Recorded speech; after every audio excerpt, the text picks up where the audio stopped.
नमस्कार, स्वागत है आप सभी का। आप देख रहे हैं डेली। मैं हूं आपके साथ गीता चौहान। बुलेटिन की शुरुआत करते हैं। बंगाल में चुनावी शंखनाद के साथ ही सियासी दलों ने अपनी तैयारियां तेज कर दी हैं। वैसे तो राज्य में मुख्य मुकाबला पिछले 2 चुनाव की तरह सत्तारूढ़ ममता बनर्जी और बीजेपी के बीच ही दिखाई दे रहा है, लेकिन हुमायूं कबीर और असदुद्दीन ओवैसी का गठजोड़ 2026 के इस बंगाल चुनाव को नई दिशा और दशा दे सकता है।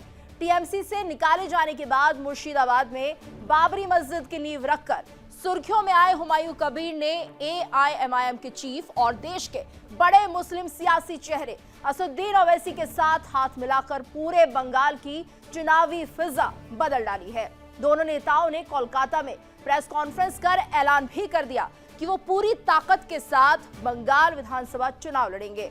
प्रेस कॉन्फ्रेंस के दौरान दोनों नेताओं ने बंगाल चुनाव को लेकर अपने प्लान भी बताए। तो एआईएमआईएम चीफ और सांसद असदुद्दीन ओवैसी ने कहा कि हम साथ साथ विधानसभा चुनाव लड़ रहे हैं। दोनों दलों के बीच सीटों का बंटवारा हो चुका है। असदुद्दीन ओवैसी ने कहा कि हमारी कोशिश है कि पश्चिम बंगाल में इस चुनाव में मुस्लिम माइनॉरिटी से एक लीडरशिप उभरे और मजबूत हो। हमने तय कर लिया है कि हम कितनी सीटों पर चुनाव लड़ेंगे और ये अलायंस सिर्फ इस चुनाव तक ही सीमित नहीं है, बल्कि इसे हमारे पॉलिटिकल मकसद को पाने के लिए आगे बढ़ाया जाएगा। और वहीं जनता उन्नयन पार्टी के चीफ हुमायूं कबीर ने प्रेस कॉन्फ्रेंस के दौरान कहा कि आज मेरे भाई असदुद्दीन ओवैसी मेरे साथ हैं। आम जनता, हमारी पार्टी और एआईएमआईएम के साथ मिलकर हम पश्चिम बंगाल में 23 अप्रैल से 29 अप्रैल के बीच होने वाले चुनाव लड़ेंगे। तो हम करीब 182 से 192 उम्मीदवार उतारेंगे और आज शाम 4 बजे राज्य पार्टी ऑफिस खोलने के बाद मैं उम्मीदवारों की घोषणा करूंगा और ओवैसी भी उन सीटों की घोषणा करेंगे जिन पर वो चुनाव लड़ेंगे। तो देखिए, ऐलान कर दिया गया है और ऐसे में बंगाल में अब तक ममता बनर्जी का मुस्लिम वोटों पर एकाधिकार रहा है। सच्चाई तो यह है कि मुस्लिम वोट बैंक के आधार पर ही ममता बनर्जी पिछले 2 चुनावों से बीजेपी को करारी मात देती आ रही हैं। और ऐसे में अब बड़ा सवाल यह है कि क्या हुमायूं और ओवैसी गठजोड़ से ममता की सत्ता वापसी की राहें कठिन हो गई है। अब बता दें, इन सब पर एआईएमआईएम अध्यक्ष असदुद्दीन ओवैसी का क्या कुछ कहना है, पहले वो सुनिए। वेस्ट बंगाल के इस असेंबली इलेक्शन में हम हमारे भाई जनाब हुमायूं कबीर साहब के साथ अलायंस में लड़ रहे हैं और हमारी पूरी कोशिश होगी कि अलायंस कामयाब हो। और साथ ही साथ ये भी मैं आपको बताना चाह रहा हूँ कि सीट्स कितने हम लड़ेंगे वो भी तय हो चुका है। 1-2-3 सीट है, उसके ऊपर बातचीत करके ख़त्म हो जाएगा, बड़ा मसला नहीं है। पूरी कोशिश यही है कि इस चुनाव में इस प्रदेश में मुस्लिम माइनॉरिटी की एक पॉलिटिकल लीडरशिप उभरे और स्ट्रेंथन हो।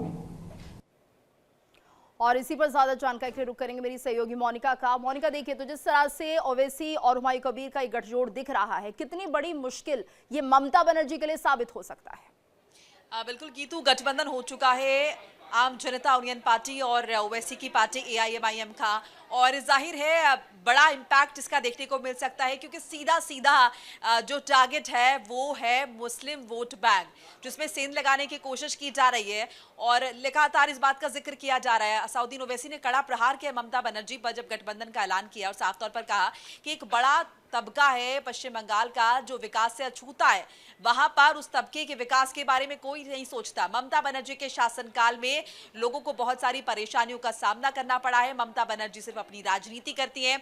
इसके अलावा गुजरात दंगों का भी जिक्र किया असदुद्दीन ओवैसी ने और कहा कि जब गुजरात दंगों में मुसलमान प्रभावित हो रहे थे तो ममता बनर्जी कहां गई थी, बड़ा वो हिमायती बनती है मुसलमानों की, तब क्या ढोकला खा रही थी। तो इस तरह के तंज जो है वो असदुद्दीन ओवैसी ने कसे। हालांकि देखिए, थोड़ी हैरत जरूर जताई जा रही है यहाँ पर हुमायूं कबीर के साथ जब असदुद्दीन ओवैसी ने हाथ मिलाया। कांग्रेस की तरफ से भी ये जो है कहीं ना कहीं हैरानी जताई गई और ये कहा गया कि जो धर्मनिरपेक्षता का मुखौटा अभी तक असदुद्दीन ओवैसी ने उड़ा हुआ हुआ था, अच्छा हुआ उसे हटा दिया, क्योंकि हुमायूं कबीर का इतिहास हम सभी जानते हैं। बीजेपी में रह चुके हैं, टीएमसी का हिस्सा रह चुके हैं, निष्कासित हुए, फिर अपनी पार्टी बना ली, और अभी वो जिस तरीके की राजनीति वहां पर कर रहे हैं, बाबरी मस्जिद बनाकर, हम सभी जानते हैं कि उनका मकसद किसी भी तरीके से मुसलमानों का भला तो नहीं है। बिल्कुल, और ऐसे में मोनिका इसे विशुद्ध राजनीति कहेंगे हुमायूं कबीर की तरफ से कि देखिए यहाँ पर जब ममता बनर्जी का साथ छोड़ा, बी टीम कहे जा रहे थे ममता बनर्जी की कि जब रिजल्ट आएंगे तो कहीं ना कहीं दोनों गठबंधन कर सकते हैं, साथ हो सकते हैं, यानी कि माने टीएमसी और हुमायूं कबीर की जो पार्टी रहेगी। लेकिन ऐसे में यहाँ पर ओवैसी का साथ होना, कहीं ऐसा तो नहीं है कि ममता बनर्जी को धोखा ही हो गया हो, हुमायूं कुछ और खेल खेल रहे हैं? कुछ भी हो सकता है गीतू, और मुझे तो लग रहा है कि यहाँ पर कहीं जो ममता बनर्जी का जो वोट बैंक है उसमें भी सेंध लग सकती है। अब इसका फायदा बीजेपी को कितना मिलेगा ये भी देखना दिलचस्प होगा, क्योंकि अभी तक अगर हम देखें तो मुख्य तौर पर ये जो मुकाबला था ये टीएमसी और बीजेपी के बीच हम मान रहे थे, और बीजेपी ने जिस तरह से बढ़त बनाई है पिछले लोकसभा चुनावों में, हमने देखा बीजेपी ने अपना दबदबा बनाया है पश्चिम बंगाल में, वहां पर पॉलिटिक्स में एंट्री की, और उससे पहले बीजेपी का अस्तित्व नहीं था। अब उसमें ये जो नया एंगल जुड़ा है, और ओवैसी का भी हम इतिहास देख रहे हैं, एआईएमआईएम ने बहुत ही निर्णायक तरीके से अगर देखें जो नतीजे आए हैं अलग अलग राज्यों में, चाहे यूपी का जिक्र कर लें, बिहार की बात कर लें, महाराष्ट्र में भी हमने देखा, तो ओवैसी की पार्टी का कद बढ़ रहा है और मुस्लिम वोटर्स विश्वास करते हैं असाउद्दीन ओवैसी पर, क्योंकि बाकी पार्टी अगर हम देखें तो वो धर्मनिरपेक्षता का ढोंग करती हैं और वो कितना ही मुस्लिम्स के साथ है देखना होगा। ऐसे में अगर असाउद्दीन ओवैसी हुमायूं कबीर के साथ हाथ मिला रहे हैं, हुमायूं कबीर सीधे तौर पर कह रहे हैं कि मैं बाबरी मस्जिद बना रहा हूं, जो उत्तर प्रदेश में नहीं हुआ वो मैं यहां करके दिखाऊंगा। सो ऐसे में ये बहुत बड़ी कोशिश है मुसलमानों को अट्रैक्ट करने की। मोनिका, यहाँ पर ये भी कहा जा सकता है, देखिए वोट कटवा भी यहाँ पर वो साबित हो सकते हैं, जिस तरह से हुमायूं कबीर और ओवैसी का ये पूरा गठबंधन दिख रहा है, तो एक तरह से टीएमसी के लिए खतरा है, ममता के लिए खतरा है, और कहीं ना कहीं वोटों पर सेंध लगनी तय है, ये माना जाए। बिल्कुल, वोटों में सेंध लगने की जो है सेंध लगना तय है, और ये टीएमसी के लिए बड़ी चुनौती होने वाली है, क्योंकि अभी तक टीएमसी यहाँ पर मुख्य तौर पर बीजेपी को अपना जो है ऑपोजिशन मान रही थी। लेकिन अब आप देखिए एक तरफ बीजेपी है जो कि बात ही नहीं कर रही मुस्लिम्स की, बीजेपी का अपना सेट है, वो यहाँ पर हिंदू वोट्स को टारगेट करती है और उसी तरीके की पॉलिटिक्स करती है।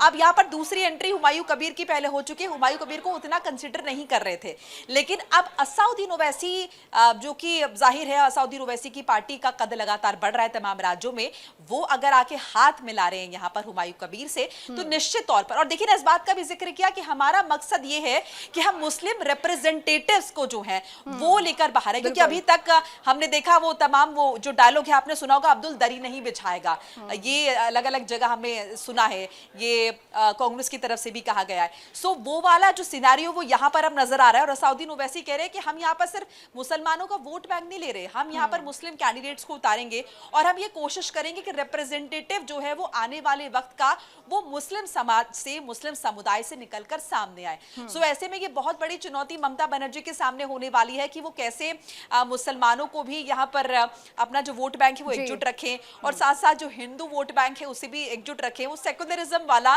क्योंकि आप देखिए ना बीजेपी यहाँ पर हिंदू वोट बैंक की बात कर रही है, अब ये जो नया गठबंधन आ गया है ये सीधे तौर पर मुस्लिम वोट बैंक की बात कर रहा है, यानी टीएमसी के हाथ क्या लगेगा मोनिका ये देखना होगा, और ऐसे में ये जो चुनाव है बेहद दिलचस्प होने जा रहा है। धन्यवाद करना चाहेंगे आपका इस पूरी जानकारी के लिए। देखिए इंडिया डेली 24/7 अब आपकी स्मार्ट टीवी पर। इंडिया डेली मौजूद है सभी डिजिटल प्लेटफॉर्म पर लाइव और लगातार। इंडिया डेली 24/7 हर दिन राष्ट्र को समर्पित।